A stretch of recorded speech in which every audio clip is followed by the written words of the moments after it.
Most of my B2B SaaS clients want to automate tons of go-to-market workflows with Clay, but struggle to build a table that actually moves the needle. And instead, unfortunately, spend hours and hours in Clay without producing anything that's actually going to move the needle and waste a lot of Clay credits in the process. That's why I started Clay Table Teardowns, a series where I audit your Clay tables and understand, and within 10 minutes of checking out the table, key areas where you're probably wasting spend and missing opportunities with Clay, so you can easily get much more out of your Clay credits, book more meetings, drive more revenue, and actually get value out of Clay, which is such a powerful platform. But most people, unless you're a high-level expert in this tool, get it wrong. In this video, I'm going to show you exactly how I helped Warmly.ai fix a key issue that was ballooning their Clay costs from under 2 cents, which is where it should have been. They were spending over 16 cents a row per email. You can think of it that way too, which is insanely high. And in many cases, they weren't actually even outputting an email for that row, which means they were spending 16 cents in a row to not even send the email because they weren't using the right conditionals and the right strategy. Not to mention the actual email itself was quite generic compared to what we could come up with. So we were able to take that down to less than 2 cents per record, 2 cents per row, and produce a much more high quality, relevant, personalized email they can send to their target market that will actually book meetings, at least much more often than what they were sharing with us. So without further ado, let's get into the video. I'm going to start by showing you the before and after of the email that they were going to send versus what we built. Before we jump in, if you want me to audit your Clay table and help you reduce costs and improve performance of your Clay workflows, all you have to do is click the link down below on YouTube, or if you're on LinkedIn, you can comment on this post or find a type form on my LinkedIn post section and submit your Clay table in the type form. Then I'll make a video just like this, going through the whole Clay table, finding all the mistakes, rebuilding it from scratch to help you save money in Clay and generate more pipeline, more revenue from your outbound efforts or whatever you're trying to automate with Clay.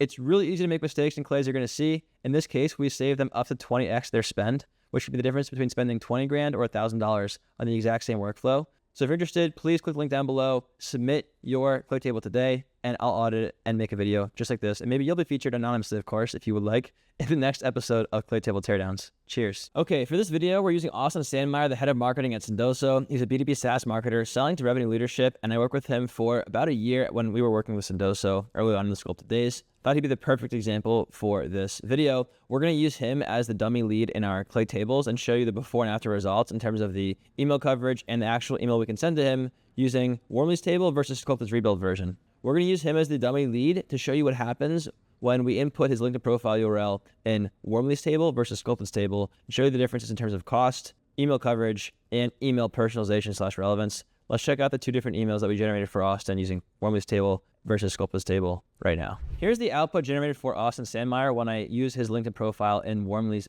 default Clay table, the one that they submitted to me without any edits whatsoever. Struggling to boost engagement and close deals faster? What a hook. With Warmly's person-based marketing and AI lead scoring, you can target the right prospects, align marketing and sales, and 6x your conversion efficiency. Real-time signals ensure you're always one step ahead. Worth exploring how Warmly can amplify Sendoso's success. If you're in sales or in marketing, you've been in it for a while, you know this is a pretty generic email, and frankly, one that did not require any AI whatsoever to write. This is quite generic. It could have been sent to anyone, which defeats the whole purpose of AI.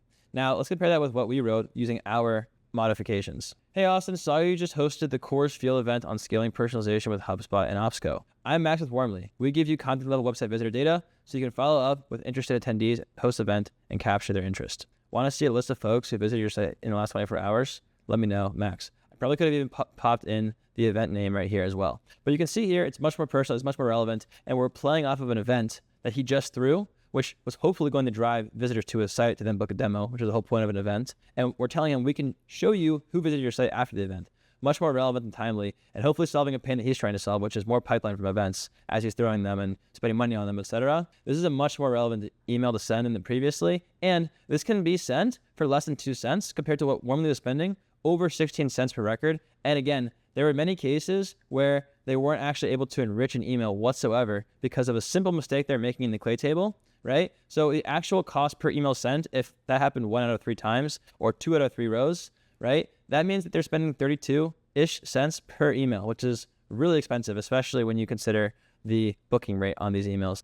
So in this video, I'm going to show you the mistakes that they made, how we solved them, and the output instead. Now I want to walk through the Clay table that was submitted to me and show you where we went wrong, and then go through our new Clay table that kind of walks through the improvements. There's a few things about this Clay table that I'd change, but the first one and the biggest one is most likely this email waterfall. They're paying multiple times for the same thing and actually not even outputting an email at the end. In this case, this row wasted about 16 cents / 9 clay credits without even finding a valid email at the end of the day. So Warmly's going to be scratching their heads going, why are we spending so much money for such low email coverage? The answer is because of this super simple mistake that Clay bakes into their default settings. And frankly, if you don't know about this, it's really easy to waste money. I don't know why Clay does this, but this is just what they do. So if you go into the waterfall here, you can see that, first of all, they have this quick setup column here, full name, company domain. Never use this. Even if you go to full configuration, buried down here is this validation step. Most people won't even see this, and if they do, they'll probably think, yeah, that's a good idea.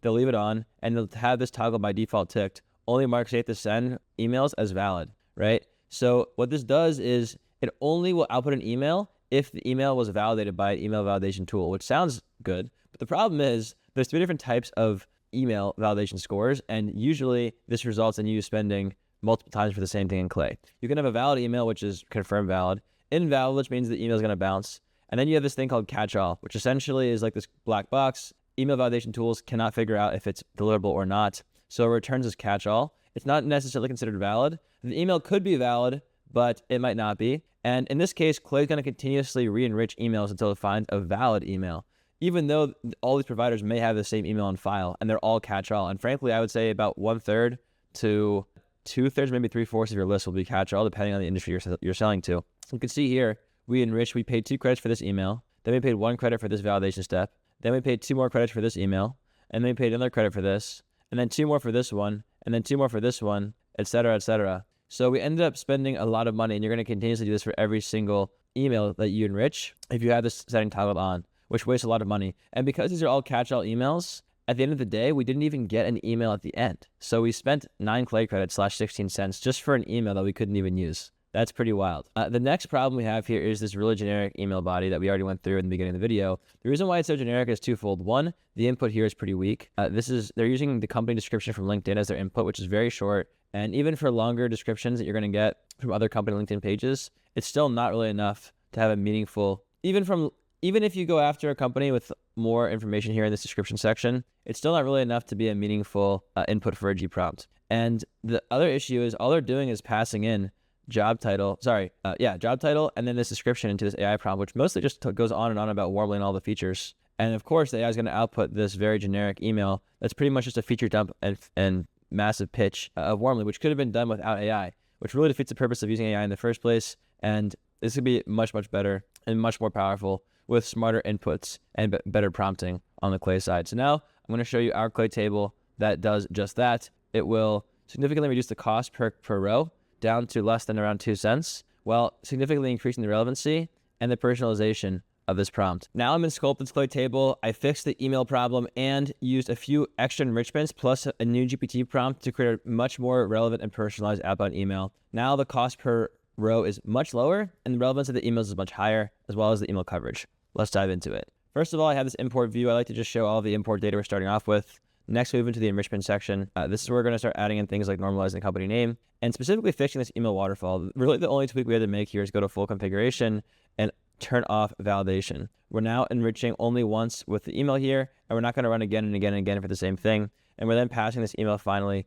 into this HTTP enrichment. We actually integrated with bounce ban, which is a custom API. This can validate catch-all emails and just tell you deliverable or not deliverable, which is really, really cool. This essentially helps you increase your total addressable market because you can email folks with confidence who have catch-all emails. And this is also like a fraction of a penny, right? So just this, first of all, we're only paying for emails that we can actually use for the most part here. At least we're not going to get the situation where we pay 16 cents for a blank cell, right? We're only paying once for the email, and we're also paying a lot less for validation, and we're able to validate more emails because we're able to validate the catch-alls. So overall, a much better solution here.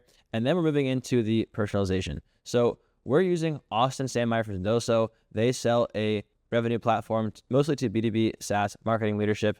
And essentially, I wanted to show in our email that we researched him. We know who he sells to. We know him. We know what his problems are. And we have a unique solution for him. So I figured folks who are running events, for example, whether in person or online, are trying to drive visitors to the website after the event to then book meetings and eventually create pipeline. So it would be interesting for Austin to know when specific attendees from his events are visiting the site shortly after the event is held, as those folks are probably interested leads from the event, and that would be a great audience to target with ads and outbound for retargeting, and booking them into the pipeline. So that's what I wanted to reach out about in my email. And to do that, I wanted to find some examples of actual events that he was hosting recently so we could call that out in the email. So the first thing I did was enrich his LinkedIn profile with Clay and pull in 10 of his most recent LinkedIn posts here. And we can actually analyze the sentiment with AI. So we can see here that Austin just posted about, he shared this Sendoso event they're hosting at Coors Field on July 30th.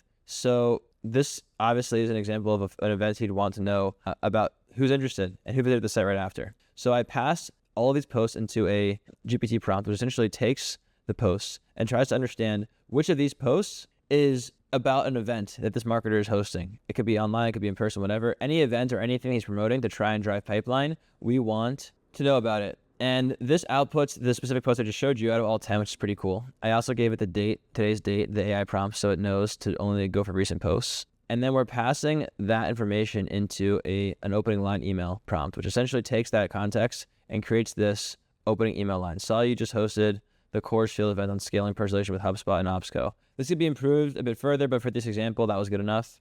And then I just passed it into this email with a formula, and boom, there we have it. A much more relevant and personalized email than before. Hopefully you found this valuable. And there you have it, a much more relevant and personalized email than before for much less money and better coverage on emails as well. There you have it, folks. A clay table teardown going from around 16 cents a row and pretty generic outputs, low email coverage, to less than around 2 cents per row with really personalized copy and much higher email coverage using a deliverable, non-deliverable email validation tool as opposed to a catch-all tool that can't tell you. So with a 10-minute audit, I was able to take Wormley's clay table that was blowing through credits up to 20x more than needed, outputting a generic email, and in many cases, not even finding an email that's deliverable, to a clay table that is much more cost-effective, outputs a much more relevant email, and can reach much more of the target market by validating even catch-all addresses with bounce ban. If you would like me to audit your clay table, it will take me less than 10 minutes to find mistakes like this. I'm sure I can find plenty of them and really turn your clay workflows around, make them much more efficient. So if you're interested, if you're on YouTube, click the link down below in the description. And if you're on LinkedIn, you can comment on this post and or go to my LinkedIn profile where I have